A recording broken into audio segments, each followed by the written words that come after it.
meus irmãos. Vamos abrir as nossas Bíblias no livro de Josué, capítulo 19. Josué, capítulo 19. Nós iremos dar continuidade à nossa série de exposições, porque nenhuma de suas promessas falhou. E hoje nós vamos encerrar a distribuição da terra prometida. Então todo mundo vai sair aqui hoje de posse do seu terreno, tá certo?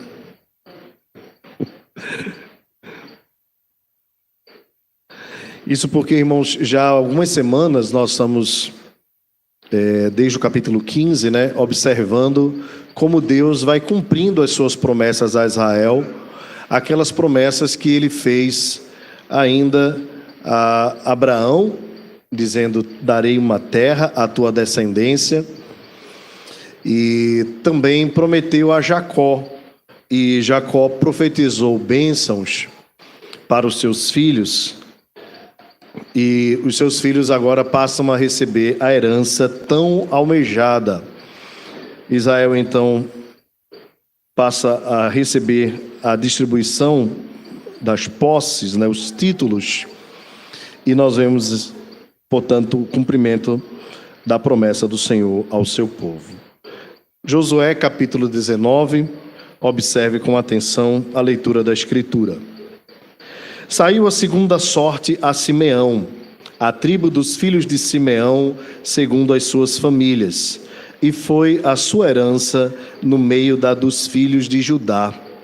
Na herança tiveram Berseba, Seba, Molada, Azar-Sual, Balá, Ezem, El-Tolade, Betu, Orma, Ziclag, Bet-Marcabote, Azar-Susa, Bet-Labaote e Saurém, ao todo 13 cidades com suas aldeias. Ain-Rimon, Éter e Assam, ao todo 4 cidades com suas aldeias, e todas as aldeias que havia em redor destas cidades, até Baalat-Ber, que é Ramá do Neguebe. Esta era a herança da tribo dos filhos de Simeão, segundo as suas famílias. A herança dos filhos de Simeão se tirou de entre a porção dos filhos de Judá, pois a herança destes era demasiadamente grande para eles, pelo que os filhos de Simeão tiveram a sua herança no meio deles. Saiu a terceira sorte aos filhos de Zebulon, segundo as suas famílias. O limite da sua herança ia até Sadride. Subia o seu limite pelo ocidente a Marala, tocava em Dabezete e chegava até o ribeiro, que está defronte de Joqueneão. De Saride dava a volta para o oriente, para o nascente do sol, até o limite de Quislote-Tabor. Saía a Daberate, ia subindo a Jafir. Dali passava para o nascente a Gat-Efer, a Éter-Cazim, e ia a Rimom, que se estendia até Neá. E rodeando ao limite, passava para o norte a Anatom, e terminava no vale de Ifta-El, ainda Catate, Naalau, Sinrom, Idala e Belém, completando 12 cidades com suas aldeias. Esta era a herança dos filhos de Zebulon, segundo as suas famílias, estas cidades com suas aldeias. A herança de Isacar, a partir do verso 17. A quarta sorte caiu a Isacar, aos filhos de Isacar, segundo as suas famílias. O território incluía Jezreel, Quesulote, Sunem, Afaraim, Sion, Anacarate, Rabite, Quisião, Ebes, Remete em Ganim, Enrada e Bet-Passés. O limite tocava o Tabor, Soazima e Bet-Semes, e terminava no Jordão, ao todo 16 cidades com suas aldeias. Esta era a herança da tribo dos filhos de Issacar, segundo as suas famílias, estas cidades com suas aldeias. Saiu a quinta sorte à tribo dos filhos de Asser, segundo as suas famílias. O território incluía Elcate, Ali, Betem, Aksaf, Alameleque, Amade e Missal, e tocava o Carmelo para o ocidente, e Sior-Libnate, volvendo-se para o nascente do sol. Bet-Dagom tocava Zebulon e o vale de Ifta-El, ao norte de Bet-Emeque, e de Neiel, e vinha sair a Cabu pela esquerda, Hebron, Reobe, Ramon e Caná, até a grande Sidom. Voltava o limite a Ramá e até a forte cidade de Tiro. Então tornava a Ossa, para terminar no mar, na região de Axibe.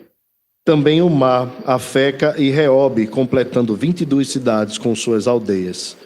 Esta era a herança da tribo dos filhos de Asser, segundo as suas famílias, estas cidades com suas aldeias. A partir do verso 32, a herança de Naftali. Saiu a sexta sorte aos filhos de Naftali, segundo as suas famílias. Era o seu limite desde Elefe, do carvalho em Zaananim, Adami-Nequeb, Jabneel, até Lacum, e terminava no Jordão. Voltava ao limite pelo ocidente, a Asnot-Tabor, onde passava a Ucoque. Tocava Zebulon ao sul e Azer ao ocidente, e Judá pelo Jordão ao nascente do sol. As cidades fortificadas eram Zidim, Zer, Amate, Racate e Quinerete, Adamá, Ramá, Azor, Quedes, Edrei, En, Azor, Irom, Migdal-El, Orem, Bet-Anate e Bet-Semes, ao todo 19 cidades com suas aldeias. Esta era a herança da tribo dos filhos de Naftali, segundo as suas famílias, estas cidades com suas aldeias. A herança de Dan. A sétima sorte saiu a tribo dos filhos de Dan, segundo as suas famílias. O território da sua herança incluía Zorá, Estaol, Irsemes, Saalabim, Aijalom, Itla, Elon, Tímina, Ecrom, Elteque, Gibeton, Baalate, Jeude, Beneberaque, Gat-Rimon, Mejarcom e Racom, no território defronte de Jope. Saiu, porém, pequeno limite aos filhos de Dan, pelo que subiram os filhos de Dan e pelejaram contra Lessem e a cidade, e a tomaram, e a feriram a fio de espada, e tendo-a possuído, habitaram nela, e lhe chamaram Dan, segundo o nome de Dan, seu pai. Esta era a herança da tribo dos filhos de Dan, segundo as suas famílias, estas cidades com suas aldeias. Acabando, pois, de repartir a terra em herança, segundo os seus territórios, deram os filhos de Israel a Josué, filho de Num, herança no meio deles. Deram-lhe, segundo o mandato do Senhor, a cidade que pediu, Timnat-Sera, na região montanhosa de Efraim. Reedificou ele a cidade e habitou nela. Eram estas as heranças que Eleazar, o sacerdote, e Josué, filho de Num, e os cabeças dos pais das famílias repartiram por sorte em herança pelas tribos dos filhos de Israel em Siló, perante o Senhor, à porta da tenda da congregação. E assim acabaram de repartir a terra. Amém. Vamos orar, irmãos. Senhor nosso Deus, somos gratos a Ti pela Tua palavra, por cada detalhe, Senhor, trazido, embora tão distante da nossa geografia, do nosso conhecimento territorial. Ó Deus, mas tão edificante saber o Teu cuidado nos detalhes com o Teu povo. Senhor, obrigado porque Tu tens cuidado de nós. E como mais uma manifestação dos Teus cuidados, nós Te rogamos que nesta noite Tu fales mais uma vez ao nosso coração. Em nome de Jesus. Amém. Meus irmãos, mais uma vez nós lemos aqueles textos que geralmente somos incentivados a passarmos correndo por eles, né? Porque eis aqui nomes de regiões que nós não conhecemos, nomes estranhos, difíceis até de serem pronunciados, né? Os famosos trava-línguas, né?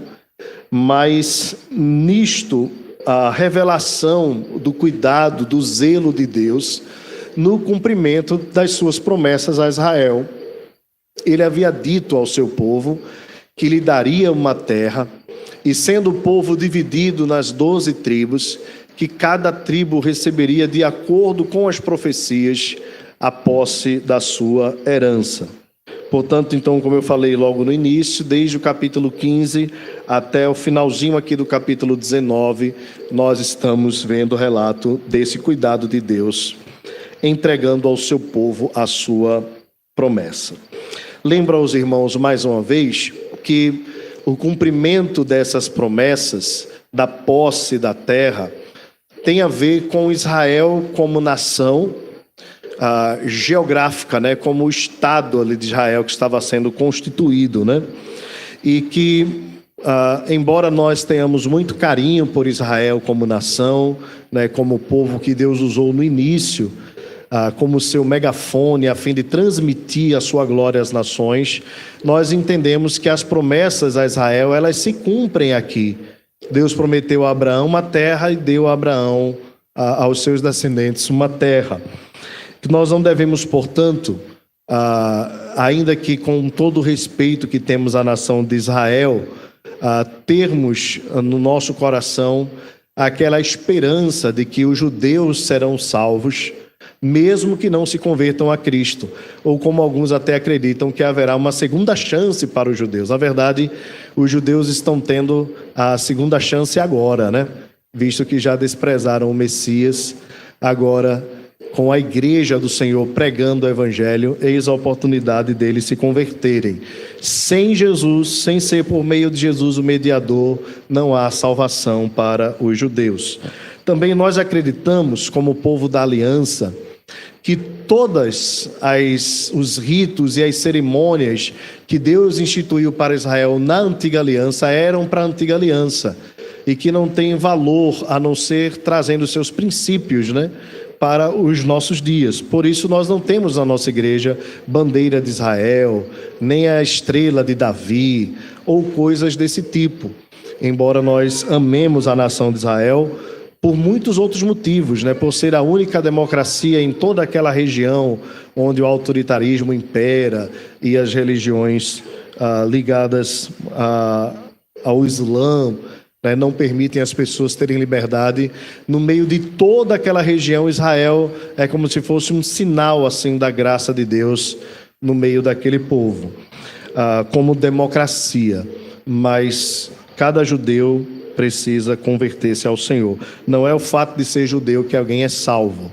Você deve lembrar que algumas vezes Jesus declarou a pessoas que se converteram: este é verdadeiramente filho de Abraão. O verdadeiro judeu, o verdadeiro israelita, por assim dizer, né, não é israelita de sangue, mas o verdadeiro israelita é aquele que reconheceu Jesus Cristo como Senhor e Salvador de suas vidas. Ok? Então, o que é que nós cremos a respeito de Israel? Que a igreja é o Israel de Deus. Que Deus sempre teve um povo e que esse povo continua sendo a sua igreja espalhada em todas as nações, como o apóstolo João viu, gente de toda raça, povo, tribo, língua e nação. Portanto, Deus cumpre a Israel a sua promessa física, e esse cumprimento tem a ver também com aquilo que Deus vai derramar sobre a igreja, pois nós cremos naquela palavra do Senhor Jesus que disse: na casa de meu pai há muitas moradas, se assim não fosse, eu vou-lo teria dito, pois vou preparar-vos lugar. Pois bem, irmãos, na distribuição das últimas terras, né, das últimas heranças, se os irmãos observarem aí, a partir do capítulo 15, nós vemos as cidades de Judá. Depois nós vamos ver a herança de Efraim, de Manassés, e o restante da terra sendo dividido por Benjamim, Simeão, Zebulon, Misacar, Naftali, Dan, e por fim um pedaço específico para Josué. O que é que nós podemos aprender aqui, irmãos. Primeiro, mais uma vez, o cuidado de Deus em cumprir suas promessas. Não podemos esquecer, é certamente o tema mais importante de todo o livro de Josué.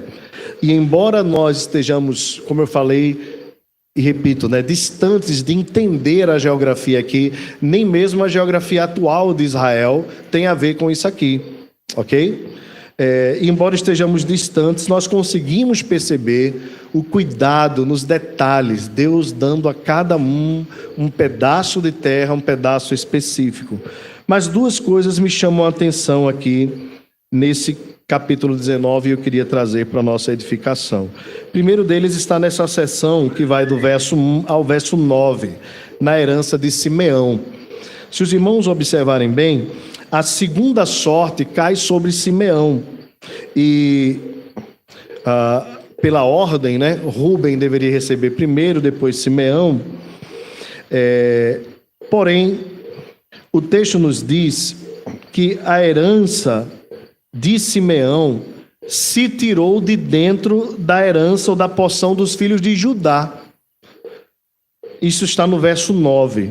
E a explicação para isso está no finalzinho, a finalidade, pois a herança destes era demasiadamente grande para eles, pelo que os filhos de Simeão tiveram uma herança no meio dos filhos de Judá, no meio deles. Bem, aqui é algo que nos chama a atenção no texto, porque difere de toda a narrativa com os seus detalhes geográficos. Aqui nós vemos Judá, que recebeu uma porção enorme, demasiadamente grande, cedendo parte da sua herança, da sua porção, para ser uma bênção na vida da tribo de Simeão. Isso nos chama a atenção do texto, diferente, se você observar, das outras heranças que são específicas. E por que eu fiz questão de observar isso aqui? Porque a maioria dos comentaristas, quando observam esse texto, lhes salta aos olhos a forma como Deus graciosamente vai movendo o seu povo em favor do seu próprio povo. Como o povo de Deus se ajudava mutuamente. Porque é natural, quando nós ganhamos alguma coisa, nós observarmos aquilo ali como nossa parte e nos fecharmos para as bênçãos que nós recebemos, como se elas fossem nossa. Judá, embora desejasse a posse da terra, e o detalhe é ser Judá exatamente, Judá entendia que a bênção era grande demais para ficar restrita a eles. Portanto, eles passaram a abrir o coração e compartilhar parte da herança com Simeão. Nos mostra aqui, irmãos, portanto, a tribo de Judá, o altruísmo, o desejo de ajudar, de contribuir. Às vezes nós temos muito além do que precisamos. Quando nós muitas vezes olhamos o nosso guarda-roupa, quando às vezes nós olhamos a nossa despensa, quando às vezes nós olhamos o nosso armário, a nossa geladeira, as coisas que Deus tem nos abençoado e nos dado, às vezes nós percebemos que é demais para nós. Às vezes nós chegamos até a estragar comida, às vezes chegamos a ter roupas no nosso guarda-roupa que nós não usamos, principalmente os homens, Um homem pode ter 40 roupas, ele vai usar 3 camisas somente, As mulheres sabem bem o que eu estou falando, Às vezes nós somos abençoados, Alguém nos dá alguma coisa e outro nos dá outra, e de repente a gente vê que tem coisa demais no guarda-roupa, mas às vezes nós temos dificuldade de nos desfazermos daquilo ali, quando aquilo poderia ser uma bênção para alguém. A verdade é que tudo que nós recebemos vem da graça de Deus. É fruto da sua misericórdia sobre as nossas vidas. Mas essas bênçãos não são simplesmente para o nosso usufruto. Deus também nos abençoa para nós sermos uma bênção na vida das outras pessoas. Isso tem a ver com altruísmo, com amor, com graça, com reconhecimento de que tudo que nós recebemos vem das mãos do Senhor. Judá não disse, não, essa terra é minha, fui eu quem ganhei, eu tenho o direito, de fato tinha o direito, vocês então vão procurar outra terra. Não, exatamente o contrário. Judá abriu o coração e permitiu que eles tivessem herança no meio da sua tribo. Depois, mais na frente, nós vamos ver que eles se misturaram de tal forma que praticamente a tribo de Simeão ela some da narrativa bíblica e possivelmente depois parte dela foi destruída com a primeira parte do cativeiro ainda assírio. Bem, mas é interessante também o fato de ter sido exatamente Judá quem faz isso, porque é de Judá quem vem o nosso Salvador, o Messias. E mais uma vez, embora eu não possa afirmar categoricamente de que o texto está querendo nos insinuar isso, é muito difícil olhar para esse texto e não pensar no altruísmo daquele que é o leão da tribo de Judá. Porque ele mesmo decide abrir mão da sua glória e se tornar homem. Ele tinha um trono de glória, mas ele decide abrir mão do seu trono para viver entre nós, pecadores. O leão da tribo de Judá, o principal representante desta nação, desta tribo, é exatamente Jesus de Nazaré, que sendo rico se tornou pobre, que sendo Deus se tornou homem. E muitas vezes as pessoas olhavam para ele e o desprezavam, dizendo: ele veio de Nazaré, será que de Nazaré pode vir alguma coisa boa? E nem imaginavam que estavam tratando com aquele que era o Todo-Poderoso. Às vezes, as pessoas insinuavam que ele fazia para tirar dinheiro das pessoas, visto que Jesus muitas vezes era ajudado junto com seus discípulos por pessoas que contribuíam com o seu ministério, mas nem imaginavam que ele era o dono do ouro e da prata, o Senhor de todas as coisas. Então a tribo de Judá nos remete a Jesus, e nos remetendo a Jesus nos constrange quando nós sabemos que podemos ajudar alguém e não ajudamos. A Bíblia diz que nós jamais devemos despedir alguém que bate à nossa porta necessitando de ajuda, dizendo: Deus te abençoe, se nós temos com que ajudar e não contribuímos. A verdade é que na história da igreja, esse espírito de Judá e esse espírito cristão tem sido manifesto. A igreja do Senhor Jesus é certamente a instituição que mais contribui com a sociedade. Você não vai ver, meus irmãos, em nenhum lugar neste país, povo mais altruísta do que a igreja do Senhor.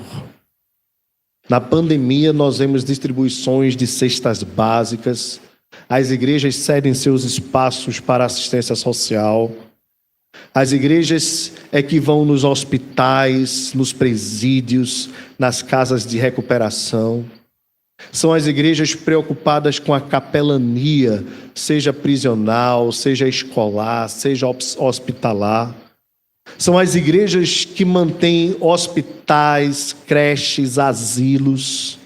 Sem a igreja do Senhor, este país já estaria destruído.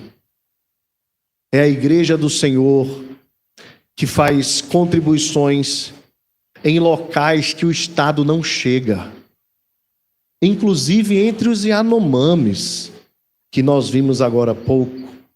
Há centenas de missionários da missão Asas do Socorro que fazem contribuições com o dinheiro da igreja do Senhor, levando nos seus aviões alimentos, medicamentos e suprindo necessidade de povos onde o Estado não chega. É triste, irmãos, ver a crítica que se faz à igreja do Senhor, ao povo que é da tribo de Judá, ao povo de Deus. Inclusive com decretos que tensionam impedir o que eles chamam de proselitismo religioso, nós chamamos de evangelização. Pois junto com a evangelização, a igreja leva assistência médica, assistência jurídica, assistência hospitalar, educacional. A nossa igreja presbiteriana do Brasil, inclusive, é uma das igrejas que, junto com a Igreja Presbiteriana Independente, mantém no Mato Grosso a missão Kaiowá, que ajuda centenas de índios, dezenas de milhares de índios na história há mais de 20 anos. A missão Novas Tribos do Brasil, Asas do Socorro, entre outras missões.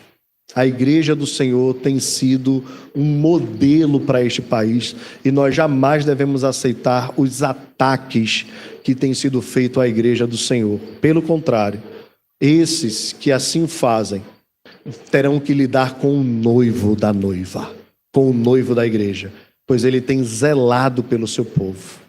Mas não nos espanta sermos perseguidos.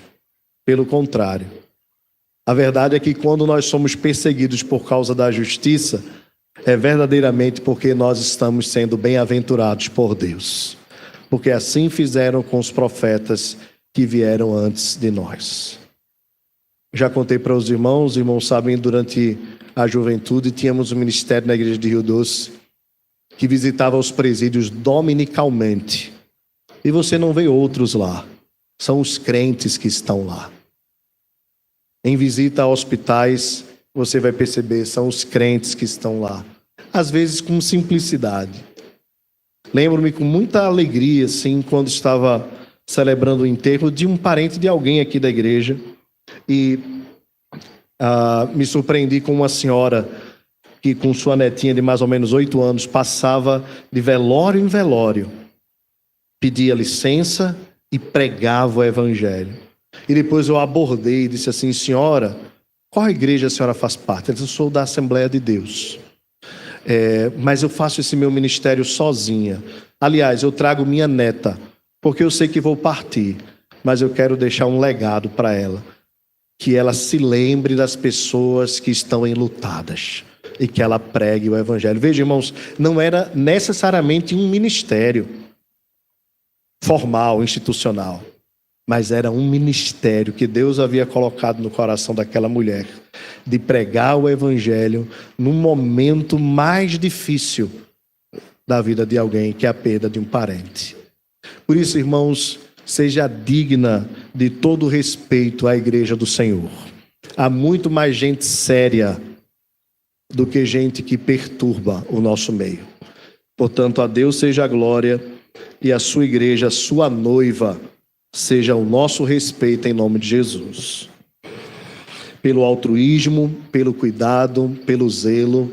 E assim eu estou falando em geral, mas se eu fosse especificar aqui as coisas que Deus tem feito por meio da nossa igreja, passaremos a noite aqui toda e não cessaríamos de contar quantos sinais de altruísmo, de amor, Deus tem colocado em nosso meio. Eu quero então que você vire a sua página e vá para o finalzinho do capítulo 19.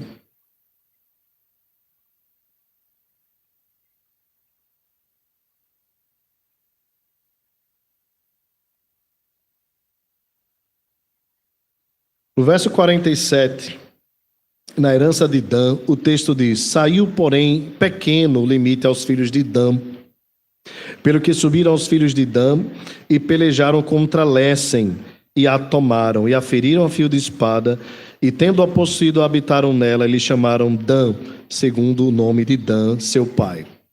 Aqui, meus irmãos, nós vemos um exemplo diferente, né? Nós vimos um exemplo de uma tribo que foi abençoada por meio de outra, a tribo de Judá, mas já a tribo de Dan não recebeu a mesma graça, porém o seu território era pequeno e eles precisavam ampliar. E Deus havia dito que eles deveriam expulsar os povos da terra e avançar. O que nós vemos aqui, portanto, irmãos, é a ousadia e a intrepidez na vida desses crentes em avançarem, em crescerem, em reproduzirem a sua herança, a fim de que pudessem ficar mais confortáveis. Eu sei que nós costumamos citar muito aqueles textos que falam sobre o cuidado de Deus para conosco, que de fato Deus cuida de nós. Inclusive a Bíblia diz que aos seus amados Ele dá enquanto dormem. Mas é claro que esse não é um texto que nos manda dormir o dia todo e depois a bênção vai chegar, né? A verdade é que nós temos que trabalhar bastante, e a ideia ali do enquanto dormem é que enquanto nós descansamos, Deus continua trabalhando em nosso favor. Ok? Não é uma recomendação ao não trabalho. Pelo contrário, nas Escrituras a Bíblia fala que aquele que não trabalha também não coma. Ou seja, ninguém é chamado por Deus para ficar na famosa mordomia, acomodação, enquanto recebe alguma coisa. Na igreja, quando Paulo traz essa recomendação, é porque alguns irmãos em Tessalônica estavam se tornando pesados para outros. Então, a melhor forma de contribuir para que essa pessoa saísse daquela condição não era nenhum tipo de auxílio, não era nenhum programa governamental, era o trabalho, que é o melhor programa de todos, né? Então, Paulo diz, aquele que está sendo pesado à igreja, esse precisa trabalhar. E isso é um cuidado que a igreja precisa ter sempre, né? O equilíbrio, pois a melhor forma de contribuir com a vida de alguém, certamente é lhe dando a oportunidade, claro, sendo possível, de ter o seu próprio recurso. O que é que Dan deveria fazer, então? Trabalhar, avançar, tomar posse da terra, guerrear. Aqui tem a ver, irmãos, com a responsabilidade pessoal do cristão, do quanto nós devemos trabalhar tanto para o reino de Deus, nos trabalhos espirituais, como também nós devemos lutar pelas nossas melhoras pessoais. Há uma tendência, talvez por conta da teologia da prosperidade, né, e dos exageros que a teologia da prosperidade traz, né, como marca, há uma deficiência em parte da igreja, por conta desse extremo, ir para o outro extremo. A verdade é que nós precisamos mesmo nos esforçar, trabalhar, nos aperfeiçoarmos. Se é um concurso público que você quer passar, você vai precisar estudar mais. Não é? Se é o seu empreendimento, você vai precisar se esforçar mais. Sabe que todo mundo, ou a maioria das pessoas, sempre sonha em ter o seu próprio negócio, né? Até ter o seu próprio negócio, descobrir que o sonho não é tão dourado quanto se imaginou, né? Pois enquanto funcionário, depois que termina o seu serviço, seu expediente, você vai para casa, descansa, né, e relaxa para trabalhar no outro dia. O patrão nunca descansa. Se ele descansar, ele decai. A cabeça não para. É confiar em Deus, mas trabalhar constantemente. Os irmãos que estão aqui, que são empreendedores, sabem o que eu estou falando, né? Por isso é importante avançar, por isso é importante procurar as melhoras, o estudo, a dedicação, seja no que for, seja um trabalho para Deus, no sentido de ser espiritual, um ministério, ou seja um trabalho, que também é para Deus, né? Nós não podemos fazer essa diferenciação, fazemos apenas a diferenciação entre o que é eclesiástico e o que não é, né? Mas no sentido geral, nós vemos aqui Dan avançando para conquistar algo maior. E meus irmãos, principalmente os mais jovens que estão aqui, não deixem de sonhar com algo maior. Não se conforme. Às vezes, por algo maior, a gente precisa abrir mão de algo menor, né? E talvez nos termos menos tempo de lazer, para podermos estudar mais, nos dedicarmos mais. E isso é importante. Quanto também aos ministérios, precisamos fazê-los com dedicação. Seja qual for o ministério que Deus lhe concedeu. Mas nós precisamos avançar nesse sentido também. E por fim, irmãos, uma última aplicação, certamente uma das mais valiosas aqui, que me chama muita atenção, é o que acontece com o Josué. E Josué nos emociona. No final desse texto aqui, nós temos um relato assim, muito especial dele. Eu queria lê-lo novamente, verso 49. O texto diz: acabando, pois, de repartir a terra em herança, segundo os seus territórios, deram os filhos de Israel a Josué, filho de Num, herança no meio deles. Observem, irmãos, Josué, como os irmãos lembram bem, filho de Num, né, seu nome era Oséias, ele estava com Moisés desde o começo. Desde o começo. Ele, junto com Calebe, são os dois únicos daquela geração que entram na Terra Prometida. Assim como foram os dois únicos espias que, observando o tamanho dos gigantes, perceberam que eles eram enormes, assustadores, mas que Deus era maior do que eles. Foi Josué e Calebe que trouxeram o bom relatório, embora o desespero tenha tomado o coração da nação, e Israel, que poderia ter passado 1 ano e 8 meses no deserto, passou 40 anos. Mas Deus os abençoou e deu a eles primazia. E aqui, irmãos, o que nós vemos é Josué como um líder do povo de Deus, trazendo para nós assim um exemplo extraordinário. A última terra a ser dada foi a dele. A última. Veja, ele era mais velho, possivelmente aqui já com seus 90 anos. 90. O que é que um velhinho de 90 anos mais queria ter na vida? Mais quer ter na vida? Sossego, não é não? Sossego. Um lugar para habitar tranquilamente. Josué era um velhinho. Aos seus 90 anos, ele está dividindo a terra, servindo primeiro aos outros, para que depois fosse servido. Que exemplo extraordinário, irmãos. E Deus concede a ele uma terra na região montanhosa de Efraim. Ele era efraimita. E ele reedificou a cidade que havia sido destruída e habitou naquela terra. Timnat-Sera, conforme o Senhor tinha mandado. Então, a cidade que Josué gostaria foi-lhe concedida. Vejam, nós vemos dois exemplos, né? Calebe e Josué. Calebe foi logo e se adiantou, né? Pediu logo a sua terra, não há nenhum problema nisso. Josué foi mais excelente. Primeiro serviu a todo o povo, dando a cada uma a sua terra, e depois tomando a sua parte na herança. Meus irmãos, sendo ele não apenas um líder espiritual do povo de Deus, mas sendo ele também um líder político do povo de Deus, nos impressiona Josué quando nós comparamos com os nossos políticos, né? Porque para os políticos, os nossos políticos, primeiro eu, né? Às vezes primeiro eu, segundo eu, terceiro eu e somente eu, né? E aqui Josué nos dá um exemplo de um líder político.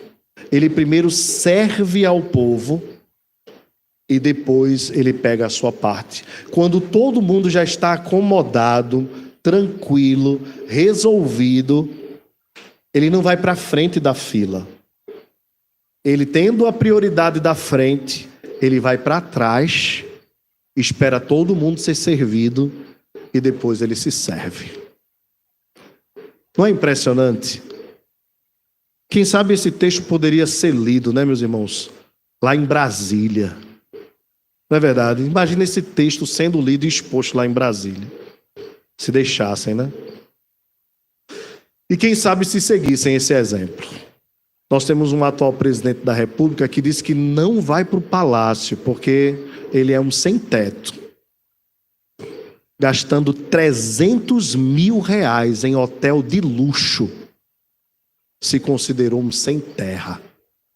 Disse que alguns carpetes estavam rasgados e alguns sofás estavam manchados e que ele não podia ir para lá por conta disso. É vergonhoso, irmãos, termos políticos desse nível. É lamentável. Um país que passa fome, além de ter mentido durante toda a campanha, fazendo promessas que não é capaz de cumprir. ainda depois esfrega na nossa cara uma conta de mais de 300 mil reais em hotel de luxo, porque o palácio não poderia lhe receber por detalhes. Se você não estranha isso, eu estranho você. Se isso não dói o seu coração, o meu dói por você. Quando nós vemos pessoas morando nos morros e tendo suas casas caindo, e um jovem de 19 anos soterrado numa barreira porque não tem onde morar. O nosso presidente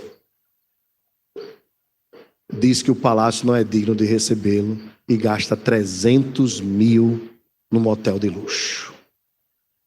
Semelhante ao seu amigo Maduro, enquanto o povo não tem papel higiênico para se limpar e comendo cachorro na Venezuela, ele se encontrava em hotéis da Arábia comendo carne de ouro. Se isso não dói o seu coração, meu dói, revolta, entristece. E quando eu olho para o exemplo da Escritura, eu fico feliz pela nossa governadora. Deixou o seu palácio e foi lá em Águas Compridas consolar a família enlutada. Não votei nela no primeiro turno, viu? Nem era a minha candidata ideal e nem é. Mas enquanto nós tivemos 8 anos, centenas de pessoas mortas em deslizamentos, inclusive no ano passado, e nós não vimos a cara do governador na época, na primeira tragédia que nós tivemos, ela foi lá e se apresentou, no mínimo para ser solidária. Josué, meus irmãos, é um exemplo e certamente um tipo do nosso Senhor e Salvador Jesus Cristo, que tinha um palácio, não era o Planalto, era muito maior, e ele abriu mão fácil, irmãos, deixando a sua glória para nascer no meio de animais, as fezes dos animais. Era o perfume que aromava o local onde o nosso Salvador nasceu. O Rei de toda a glória desceu abrindo mão de tudo, para não apenas nos dar vida, mas nos dar vida em abundância, para fazer com que nós que éramos pobres nos tornássemos ricos, para que nós que éramos estrangeiros e peregrinos, marginalizados, fôssemos trazidos ao seio do Pai. Jesus Cristo é, irmão, certamente maior do que Josué, o nosso exemplo, nosso Salvador, a nossa glória, a nossa alegria, abrindo mão de tudo. Ele é o primeiro, ele sempre foi o primeiro. A verdade é que a Bíblia diz que ele é o unigênito Filho de Deus. E por um instante, ele recebeu a maldição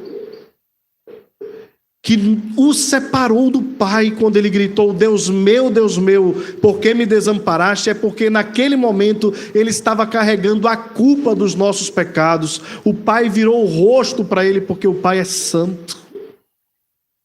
Jesus sabia que ia passar por isso, não hesitou, carregar a nossa maldição, afastar-se da presença do Pai por um instante, para que por meio da sua morte, o castigo que nos traz a paz estava sobre ele, para que por meio do moer do seu corpo, nós pudéssemos ser curados, para que por meio da sua morte nós pudéssemos receber vida. Josué é um exemplo de alguém que abre mão em favor dos seus pares. Jesus Cristo é um exemplo maior, porque não sendo homem, ele tornou-se homem, para viver as mesmas coisas que nós vivemos, passar pelos mesmos sofrimentos, e se tornou tão obediente, que Deus o exaltou, e lhe deu um nome acima de todo nome. para que ao nome de Jesus se dobre todos os joelhos nos céus, na terra e debaixo da terra, e toda língua confesse que Ele é o Senhor, para a glória de Deus Pai. Bendito seja Jesus, louvado seja sempre o seu nome, e que nós, irmãos, observemos a glória da sua missão e da sua salvação, e reconheçamos: ninguém é igual a Jesus, ninguém é semelhante a Ele, ninguém faria o que Ele fez. Ele foi além de Josué. Josué deu prioridade da terra. Jesus nos deu a prioridade da eternidade nos céus, na presença do nosso Salvador. Bendito seja Deus, Deus, Pai do nosso Senhor Jesus Cristo. Que Ele nos abençoe em nome de Jesus. Vamos ficar de pé. Eu queria cantar uma canção com os irmãos. Essa canção é o Evangelho cantado.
Obrigado, Senhor. Obrigado.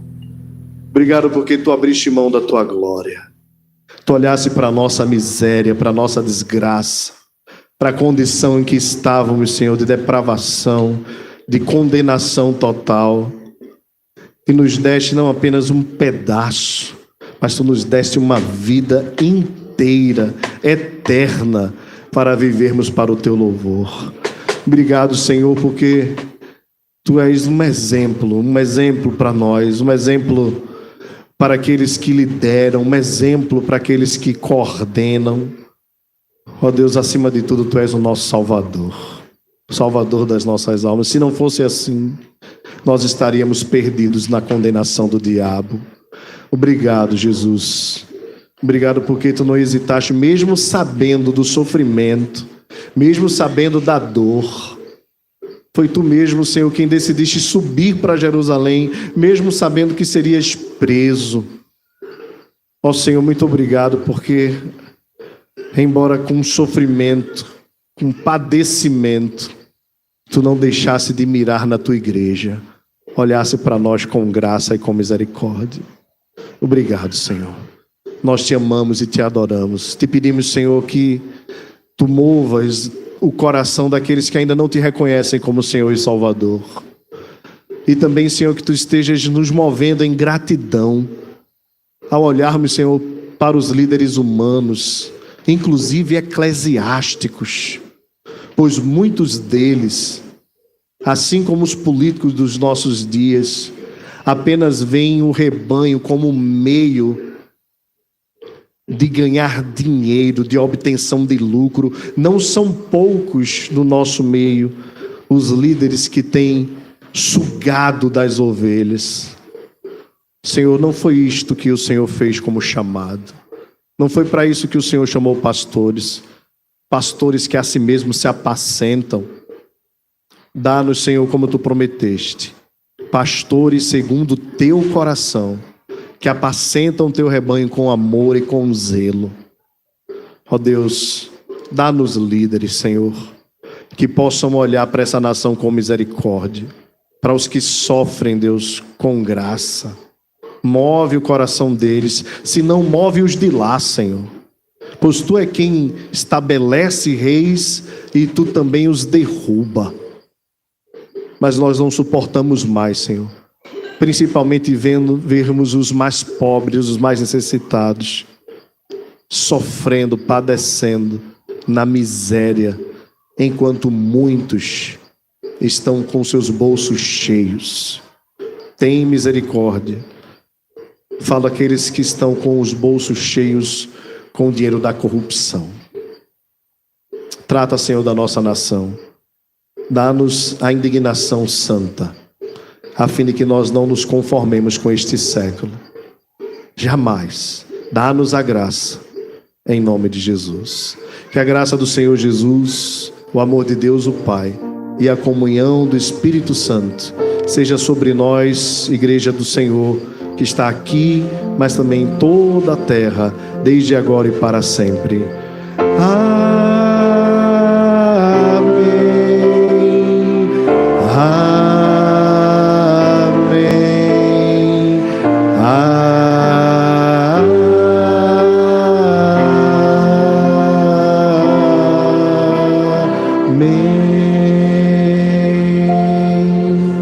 Amém. Podem sentar, queridos.